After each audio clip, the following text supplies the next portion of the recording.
अब हम इस गुरु पूर्णिमा के उत्सव का आरंभ करते हैं।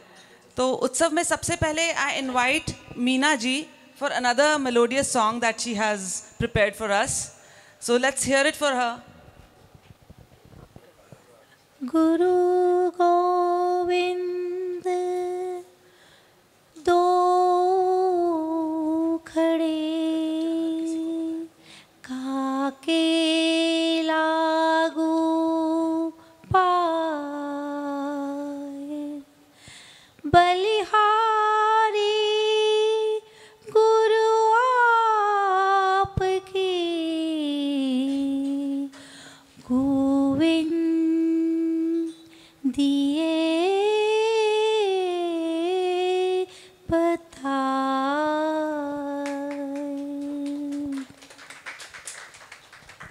हर किसी को अपने जीवन के लिए एक मार्गदर्शक की ज़रूरत पड़ती है जो हमें एक अच्छे संस्कार के साथ ही एक अच्छे मार्ग पर चलने के लिए भी प्रेरित करें। माता पिता के बाद गुरु ही होते हैं जो हमें बिना किसी भेदभाव और निस्वार्थ भाव से हमारे जीवन को सकारात्मकता की ओर ले जाते हैं। All that we can say is we are all fortunate to have one such Guruji, Bijal ji, in our lives, जो हमें श्रीमद् भगवद गीता के माध्यम से जीवन जीने का सटीक तरीका समझाते हैं। गुरु पूर्णिमा के इस पावन अवसर पर हमें आशा है कि आप हम सबको प्यार और भक्ति से आशीर्वाद देंगे। गुरुं वंदे मातृरूपम, गुरुं वंदे पितृरूपम, गुरुं वंदे करुणामयम, गुरुं वंदे सुज्ञानमयम, गुरुं वंदे सिद्धिप्रदम, गुरु वंदे बुद्धिप्रदम, गुरु वंदे विमलमतिम, गुरु वंदे अमलकृतिम। जीवन से अज्ञानता के अंधकार को दूर कर ज्ञान का प्रकाश लाने वाले हमारे गुरुजी बिजल पांड्या जी इस मंच पर उनको इस मंच पर मैं आमंत्रित करना चाहती हूँ। अब मैं आग्रह करती हूँ कि वो आएँ और अपना स्थान ग्रहण करें।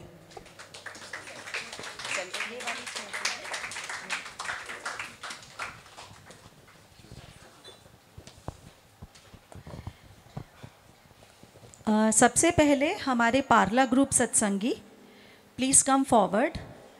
वो हाँ जी, सभी पार्ला ग्रुप सत्संगी चरण प्रक्षालन और आरती के लिए।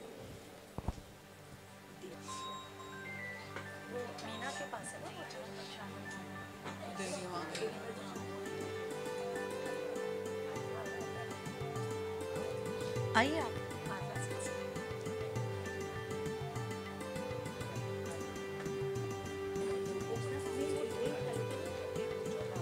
वो एक आपने और डिस्ट्रीब्यूट किसको करना है वो दे दो।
गुरुर्ब्रह्मा गुरुर्विष्णु गुरुदेवो महेश्वरा, गुरु साक्षात् परं ब्रह्म, तस्मै श्री गुरुवे नमः। Om Shanti.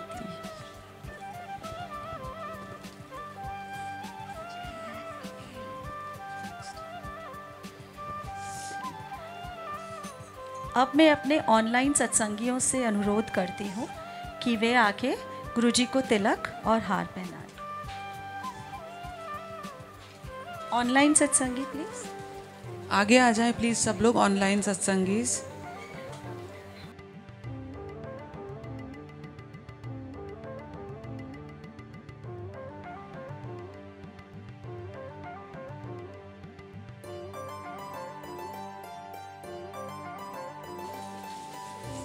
Online Satsangi please सब आगे आ जाइए।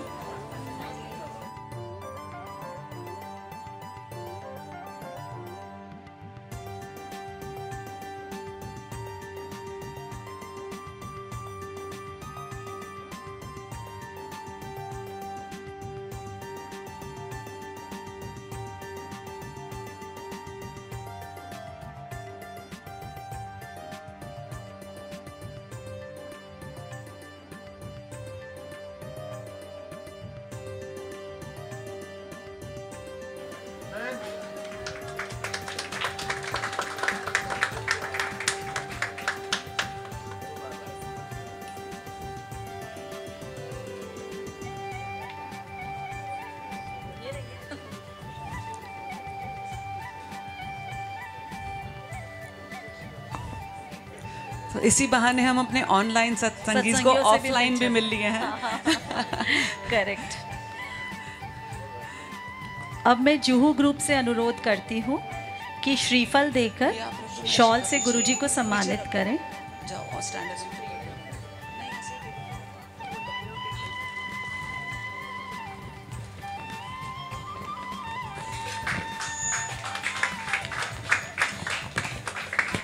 सभी जू सत्संगी गुरुजी का सत्कार करेंगे।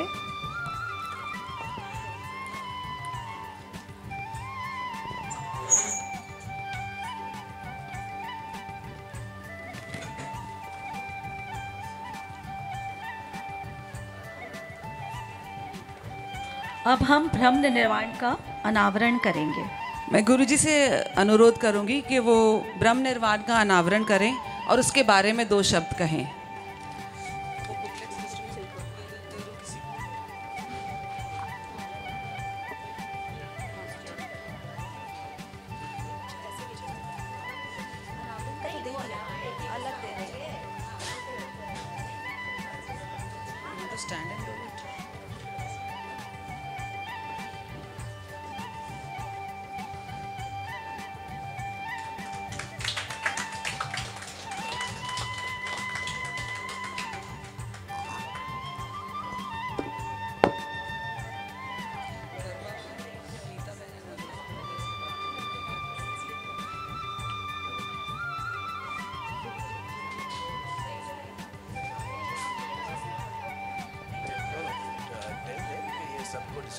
हाँ, ये ब्रह्म निर्वाण सबको डिस्ट्रीब्यूट हो रहा है। प्लीज़ एक एक कॉपी ले लीजिए सब, क्योंकि हम इसका पारायण करेंगे अभी। तो गुरुजी आप कुछ ब्रह्म निर्वाण के बारे में कहना चाहेंगे तो प्लीज़ कहिए आफ्टर पारायण। ओके।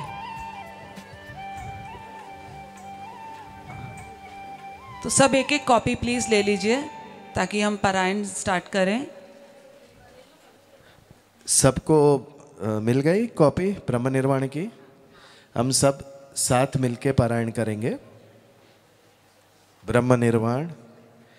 इदं तु ते गुह्यतमं प्रवक्ष्याम्यनसूयवे ज्ञान विज्ञान सहितं यज्ञात्वा मोक्षसे शुभात्। अहम् आत्मा गुडाकेश सर्वभूताशयस्थितः अहम् आदिश्च मध्यञ्च भूतानामन्त एव च। जातस्य हि ध्रुवो मृत्युर्ध्रुवं जन्म मृतस्य च। तस्मात् परिहार्येऽर्थे न त्वं शोचितुमर्हसि। देहिनोऽस्मिन् यथा देहे कौमारं यौवनं जरा तथा देहान्तरप्राप्तिर्धीरस्तत्र न मुह्यति। य एनं वेति हन्तारं यश्चैनं मन्यते हतम्। उभौ तौ न विजानीतो नायं हन्ति न हन्यते। न जायते म्रियते वा कदाचिन्नायं भूत्वा भविता वा न भूय अजो नित्यशाश्वतोऽयं पुराणो न हन्यते हन्यमाने शरीरे जीर्ण यथा विहाय नवानि गृह्णाति नरोपराणि तथा शरीराणि विहाय जीर्ण अन्यानि संयाति नवानि देहि नैनं छिन्दन्ति शस्त्राणि नैनं दहति पावक न चैनं क्लेदयन्त्यापो न शोषयति मारुत एषा ब्राह्मी स्थितिः पार्थ नैनं प्राप्य विमुह्यति स्थित्वा स्यामन्तकालेऽपि ब्रह्मनिर्वाणरुच्छति योऽन्तसुखोऽन्तरारामस्तथा ज्योतिरेव य स योगी ब्रह्मनिर्वाणं ब्रह्मभूतोऽधिगच्छति लभन्ते ब्रह्मनिर्वाणं ऋषयः क्षीणकल्मषा छिन्नद्वैधायतात्मान सर्वभूतहिते रता ओमित्येकाक्षरं ब्रह्म व्याहारन् मामनुस्मरन् यः प्रयाति त्यजन् देहं स याति परमागतिम् सेहततोपलभ्यते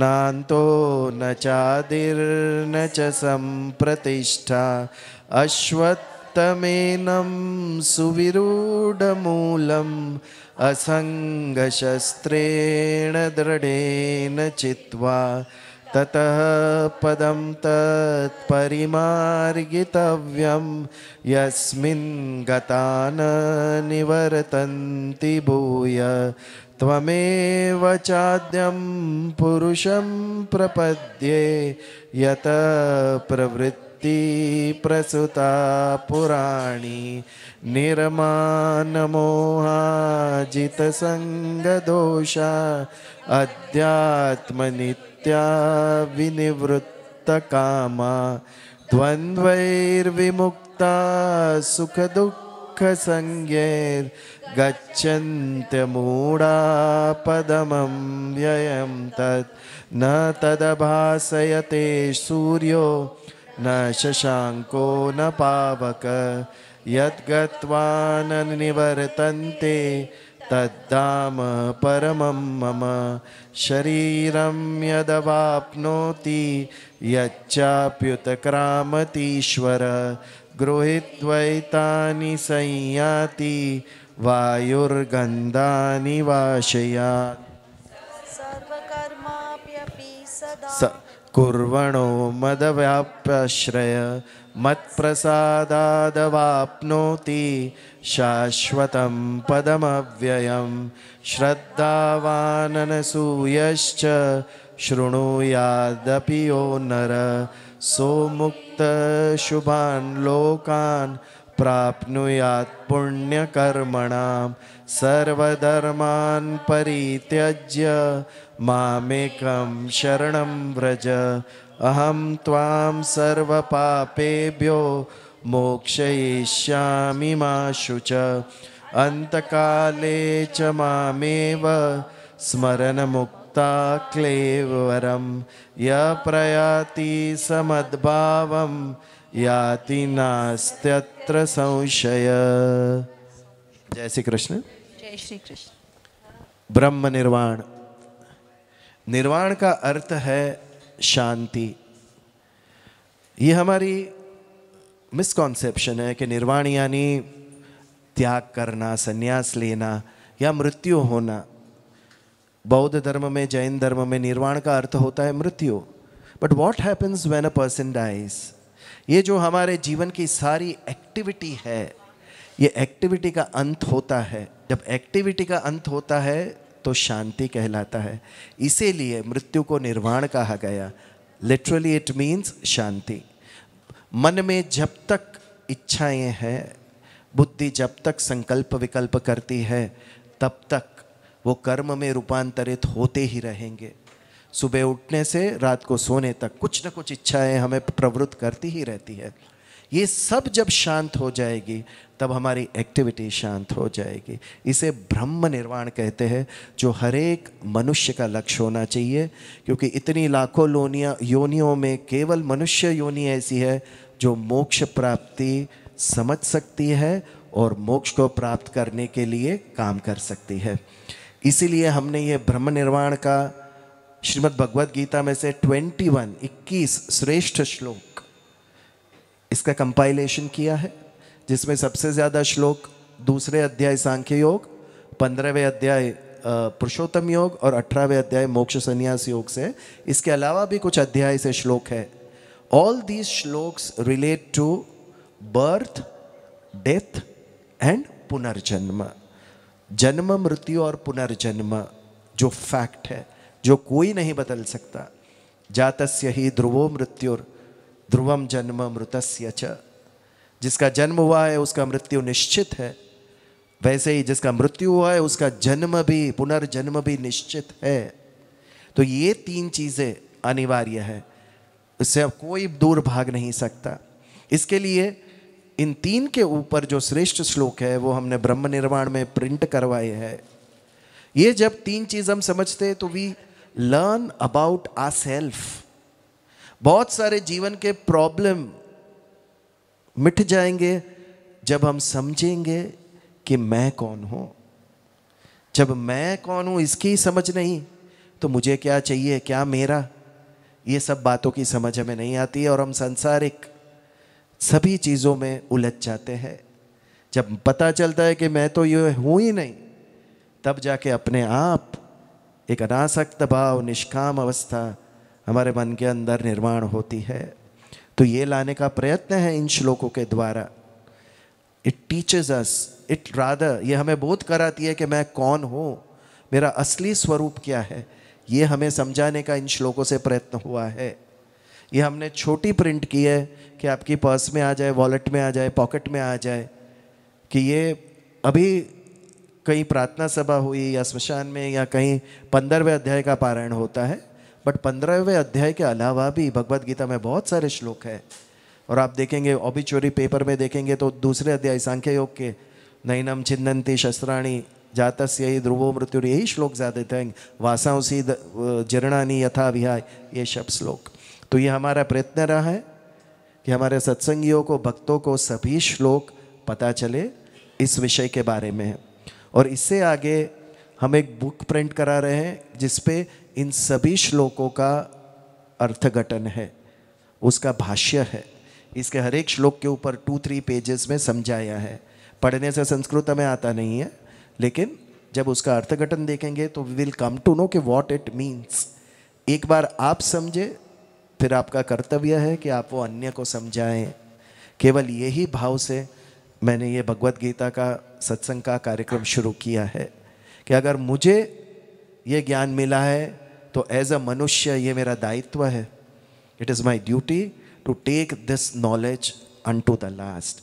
भगवान कृष्ण को भी यही चाहिए। 18वें अध्याय में कहते हैं जो जल से, जो फूल से, जो व्रत उपवास, ये सबसे ऊपर, वो तो है ही भक्ति, लेकिन सबसे ऊपर ये मेरे विचार, ये जो मैंने उपदेश कहे अर्जुन, ये जो अंतिम मनुष्य तक ले जाएगा वो मेरा श्रेष्ठ भक्त। तो ये भगवान कृष्ण की बात दिल को छू गई और उसी के ऊपर ये जो हमारे जीवन का एक कर्तव्य होना चाहिए। हमारे फैमिली के लिए तो हम इतना समय देते हैं, मित्रों के लिए समय देते हैं, सोसाइटी समाज के लिए देते हैं, तो धर्म के लिए भी समय देना ये हमारा कर्तव्य है। रही बात आज की गुरु पूर्णिमा की, उसके विषय में हमें पता होना चाहिए कि हम ये क्यों मनाते हैं। जब भगवान विष्णु की नाभि से कमल प्रकट हुआ और उसमें से ब्रह्मा जी उत्पन्न हुए, विष्णु जी ने आदेश दिया ब्रह्मा जी को कि सृष्टि की रचना कीजिए।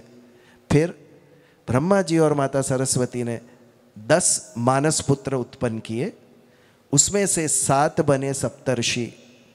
आज भी अगर आप वसंत ऋतु में नॉर्थ स्टार, ध्रुव का जो तारा है उत्तर में, उसके ऊपर देखेंगे तो सप्तर्षि का कॉन्स्टेलेशन हमें दिखाई देता है। ये 7 आदि ऋषि कौन थे?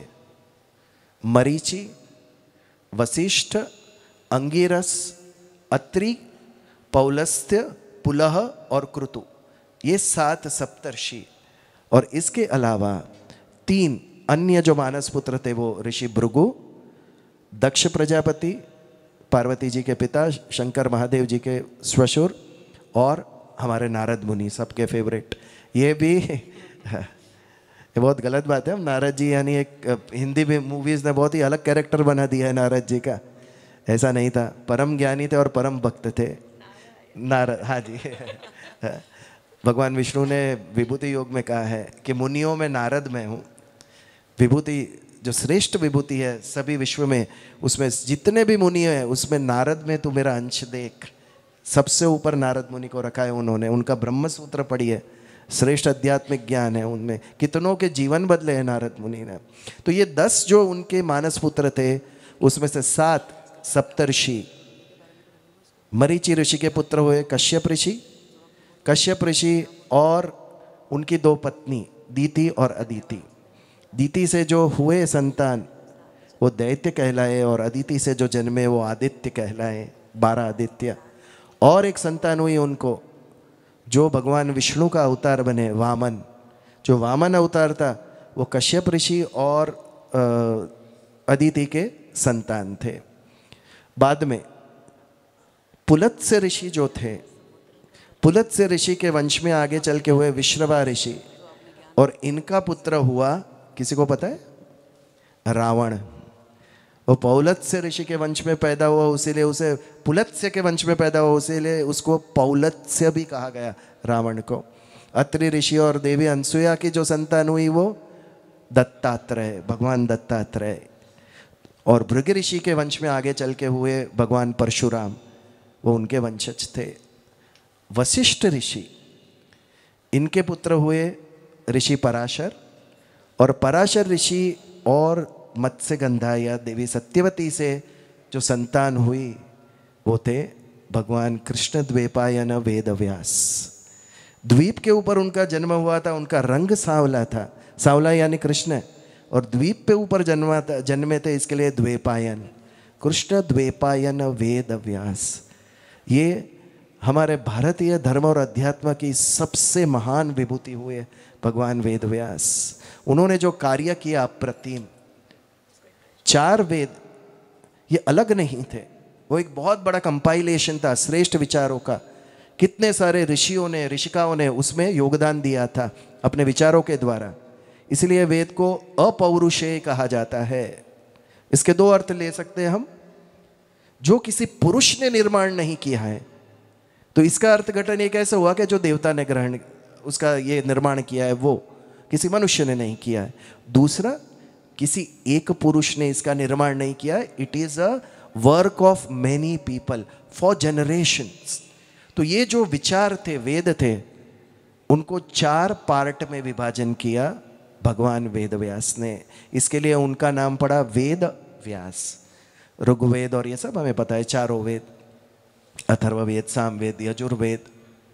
इसके अलावा भगवान वेदव्यास ने रचना की महाभारत की, जिसके अंतर्गत हमें भगवत गीता प्राप्त हुई।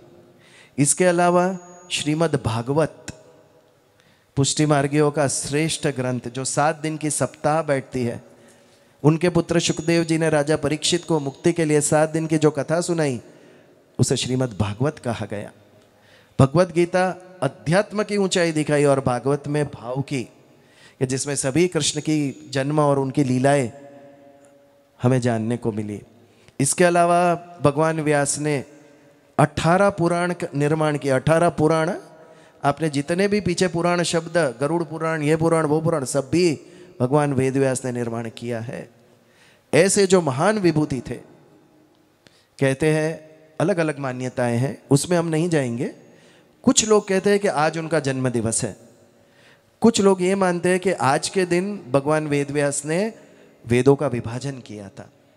वो कुछ भी कारण हो, लेकिन आज का दिन उनके ऑनर के लिए मनाया जाता है। कृष्ण नारायण के पूर्ण अवतारी थे, तो वेदव्यास नारायण के अंश अवतारी थे। उतनी बड़ी उपमा उन्हें दी गई है कि भगवान विष्णु के वो अंश अवतारी थे। और उनके सम्मान में 2 चीज़ हुई, एक गुरु पूर्णिमा का उत्सव, और दूसरे जो भी स्थान से धार्मिक आध्यात्मिक प्रवचन दिए जाएंगे उसे व्यासपीठ कहा जाता है।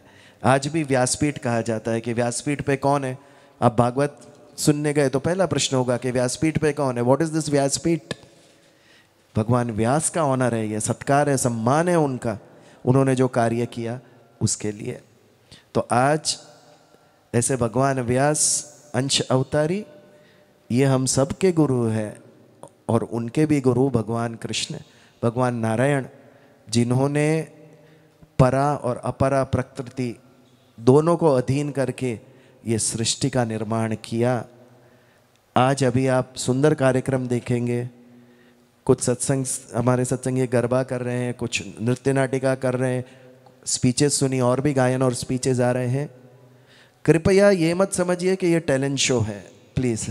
ये आध्यात्मिक परिवार है, इसके पीछे का एक अलग भाव है। भगवान आपने जो हमें कला दी, आज जो भी गा रहा है यहाँ पर घर जाके सोचिए ये गले में कंठ किसने रखा, और किसी को नहीं, आपके गले में स्वर किसने दिया। जो भी एक्टिंग करेंगे, ये डायलॉग डिलीवरी वक्तृत्व किसने सिखाया, स्पीच दे रहे, आपको ये विचार किसने स्फुरण हुआ आपके अंदर। प्रकृति जो भगवान के अधीन है उसके द्वारा हमें ये सब प्राप्त हुआ है और ये हम भगवान के चरणों में अर्पण कर रहे हैं। ये जितनी भी कृतियाँ आप देखोगे, ये टैलेंट दिखाने का माध्यम नहीं है, ये सब भगवान कृष्ण को अर्पण कर रहे हैं हम। उन्होंने जो हमें दिया है वो कृतज्ञता भाव से हम ये अर्पण करेंगे भगवान कृष्ण को। जय श्री कृष्ण। बहुत बहुत धन्यवाद गुरुजी, आपके द्वारा दिया गया ज्ञान, उसका एक कण भी हम अपनी ज़िंदगी में अगर उतारते हैं तो I think we are blessed and we have been lucky enough.